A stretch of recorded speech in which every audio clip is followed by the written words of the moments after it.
तपाईहरुको अगाडि अल्छिनी मान्छे आयो हैन। मैले आज सोच्दै थिएँ बिहानदेखि भ्लग स्टार्ट गरेर जान्छु भनेर, मैले भ्लग बनाउनु बिर्सेछु।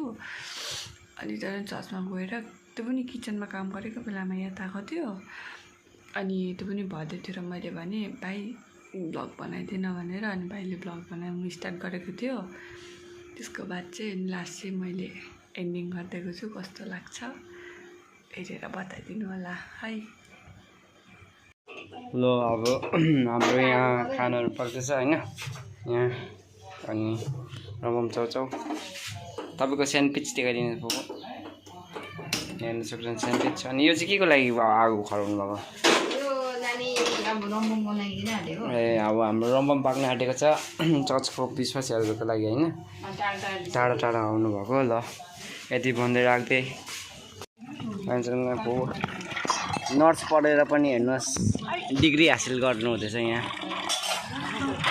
नर्स पढेर यहाँ बुबु हस्पिटलमा तपाईँ सिकाउँदा कि भाँडै मोलाउँथ्यो हौ। अब चाहिँ खाजाको टाइम हुनु आँट्यो हो। यहाँ मेरो बहिनी र म बसिरहेको छु। अनुहार हेर्नु यति गरेको रहेछ भाइले। अनि यहाँनिर पुरा गफ चल्दैछ, यहाँ आफ्नै पाराको गफ हुँदैछ यहाँनिर चाहिँ। ओ यहाँ फेरि यहाँ दुईजना आफ्नै धुनमा छ। मम्मी हुनुहुन्छ, अङ्कलसित बात मार्दै हुनुहुन्छ। मम्मी उता बोजू हुनुहुन्छ, चर्चमा बस्नुहुन्छ बोजू चाहिँ।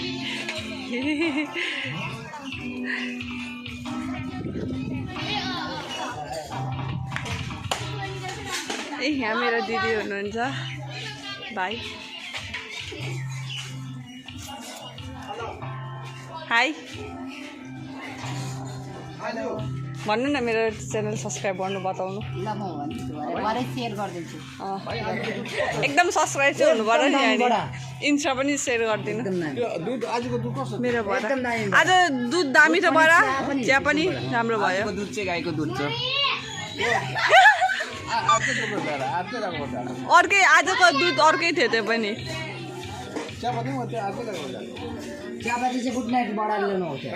पहिले मैले त यहाँ चाहिँ हाम्रो दाजुभाइहरूले साउन्ड बक्स मिलाउँदैछ।